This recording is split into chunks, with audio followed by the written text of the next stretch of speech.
Born on December 16, 1946, in Stockholm's Vasan district, Benny Andersson grew up surrounded by music in a working-class household. His father, a civil engineer, and his grandfather, a self-taught musician, introduced him to the accordion at 6. That early experience ignited a lifelong fascination with melody and harmony. Benny learned piano by ear, replicating tunes after hearing them once or twice. By age 10, he performed at school concerts and family gatherings. Unlike many ambitious peers, Benny wasn't drawn to fame. He was driven by understanding music's inner workings, studying everything from Bach to Swedish folk, shaping a meticulous, emotional approach that defined his future work. The Heap Stars and early success. At 18, Benny joined the Swedish rock band Heap Stars, often called the Swedish Beatles. His presence elevated their sound almost immediately, contributing hits like Sunny Girl and Wedding, which showcased his songwriting and arranging skills. He quickly earned a reputation as the band's musical brain, mastering studio production and performance nuances. These years honed his understanding of both the artistic and technical sides of music. Unlike frontmen seeking attention, Benny remained focused on the craft, layering harmonies and perfecting structures. This dedication would become the hallmark of his career, setting the stage for a partnership that would transform pop music forever. The formation of a legendary partnership. In 1966, Benny met Björn-Agnetha at a party where a spontaneous jam session sparked a deep musical connection. Both shared an obsession with harmony, arrangement, and intricate songwriting. Their collaboration strengthened over the years, with Benny's emotional compositions complemented by Björn's clever lyrics. By the early 1970s, their partnership extended beyond music, intertwining with the careers of Agnetha Fältskog and Anni-Frid Lyngstad. Initially performing under the clunky name Björn and Benny, Agnetha and Anni-Frid, their chemistry was electric. A failed attempt at Eurovision in 1973 only fueled their determination, setting the foundation for the song and performance style that would make ABBA a global phenomenon. The Eurovision breakthrough. In 1974, the group returned to Eurovision with Waterloo, a vibrant glam pop anthem that won the contest and launched them internationally. Soon after, they adopted the iconic acronym ABBA, simplifying their identity for global audiences. Benny became more than a keyboardist or songwriter. He was a sonic architect. He treated every song like a carefully crafted painting, layering instruments and harmonies with surgical precision. Early experimentation with synthesizers reflected his forward-thinking approach. While Agnetha and Anni-Frid captivated audiences visually and Björn penned clever lyrics, Benny sculpted the emotional subtext. His signature blend of joyous melodies over underlying melancholy defined ABBA's sound, creating songs that were instantly memorable yet deeply complex. Building a kingdom of sound. Benny's influence went beyond composing. He constructed an entire sonic universe. Tracks like Knowing Me, Knowing You, and Fernando carried layers of joy and sorrow, a duality only Benny could craft. He worked tirelessly in the studio, reworking harmonies until they felt emotionally true. His obsession with timelessness rather than trendiness allowed ABBA's music to resonate decades later. Benny's perfectionism created a foundation that supported the band's fame while maintaining emotional depth. Though the spotlight often focused elsewhere, his fingerprints were everywhere, shaping the melodies, arrangements, and subtle nuances that transform pop into something enduring and profound.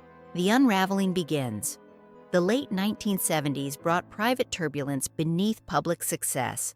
In 1979, Björn and Agnetha divorced, signaling the first personal fissures. The band pressed on professionally, recording Super Trooper, but sessions carried a heavier tone. 2 years later, Benny's relationship with Anni-Frid dissolved after he fell in love with television producer Mona Nerklet.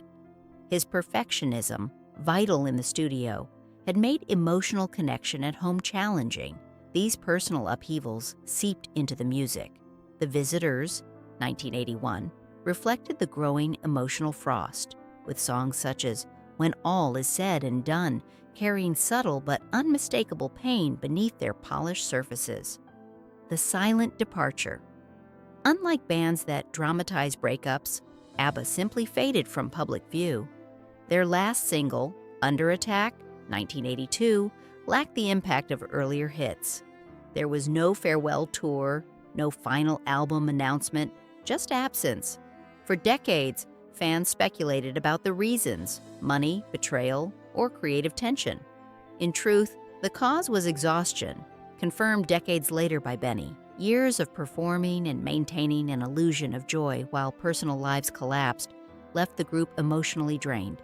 Their silence wasn't scandalous, it was survival. ABBA became a myth, frozen in time, until Benny finally offered clarity about the quiet, inevitable unraveling. Benny's truth emerges. In November 2024, Benny spoke candidly about the band's dissolution. "We were exhausted," he said. Marriages had failed, music felt forced, and continuing would have been unsustainable. In April 2025, he added context, describing the band's final years as uninspired, mechanical workdays. Writing continued, but without energy or passion. Benny framed ABBA's end as natural, not tragic, a beautiful machine that had run its course. His words offered validation for fans who sensed melancholy in late albums. The pain behind songs like One of Us and Like an Angel Passing Through My Room was real. Exhaustion, emotional collapse, and the quiet necessity of stepping away defined their final chapter. Life beyond ABBA. After the band's dissolution, Anni-Frid's path took an unexpected turn. She married Prince Heinrich Russo Royce of Plauen in 1992, joining European royalty. Yet royal life was far from idyllic. Strict protocols clashed with her artistic spontaneity, and grief struck in 1998 when her daughter Anneliese tragically died in a car accident. Benny re-entered her life then, offering comfort rooted in shared history. Their quiet reconnection didn't revive the past. It offered understanding only two people who had witnessed the band's collapse could share. This period reinforced Benny's recurring theme: the human fragility behind public personas and musical brilliance. The ABBA reunion. In 2018, ABBA reunited to record 2 new songs, stunning fans worldwide. By 2021, Benny and Björn completed a full studio album, with Benny overseeing production entirely. The band reimagined live performance through ABBA Voyage, a digital experience using avatars and motion capture technology. Benny ensured every detail, sound, timing, emotional nuance, was precise.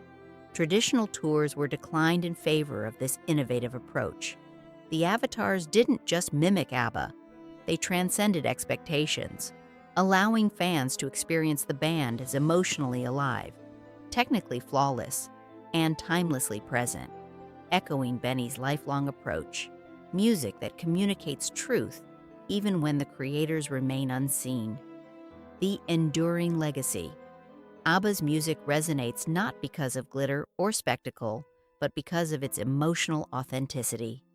Benny's meticulous compositions carry the weight of human experience: love, regret, joy, and sorrow. The late revelations about the band's exhaustion and private struggles deepen the listener's connection to the songs. Tracks once interpreted as upbeat now reveal hidden layers of melancholy. Benny's life reminds us that artistic brilliance often coexists with personal fragility, and the greatest creators may not always be visible, yet their work shapes generations. ABBA's Kingdom of Sound stands as a testament to human endurance, emotional truth, and musical ingenuity. The music as survival. For Benny, ABBA was never about perfection. It was about survival. Their songs were vehicles for emotion, a means to live through heartbreak, exhaustion, and fractured relationships. The band's enduring popularity reflects listeners' recognition of that honesty. While the public saw joy and glamour, the music carried intimate truths. Benny's recent interviews illuminate this hidden dimension: the careful construction of sound as emotional expression, the vulnerability behind pop perfection. His journey illustrates that true artistry embraces human complexity. ABBA's hits endure not as manufactured entertainment, but as timeless reflections of love, loss, and the quiet resilience of four people navigating life under a global spotlight. Reflection and closure. Decades after the spotlight dimmed, Benny Andersson has finally shared the truths behind ABBA's rise, fall, and rebirth. Exhaustion, fragile hearts, and private grief shaped the music that became a global soundtrack. Yet through honesty, innovation, and emotional precision, Benny and his bandmates transformed personal pain into timeless art. ABBA's legacy is not glittering perfection. It is human, messy, and profoundly moving. Benny's story reminds us that the most enduring creations come from hearts that have endured struggle, and that music can preserve both beauty and vulnerability for generations to come.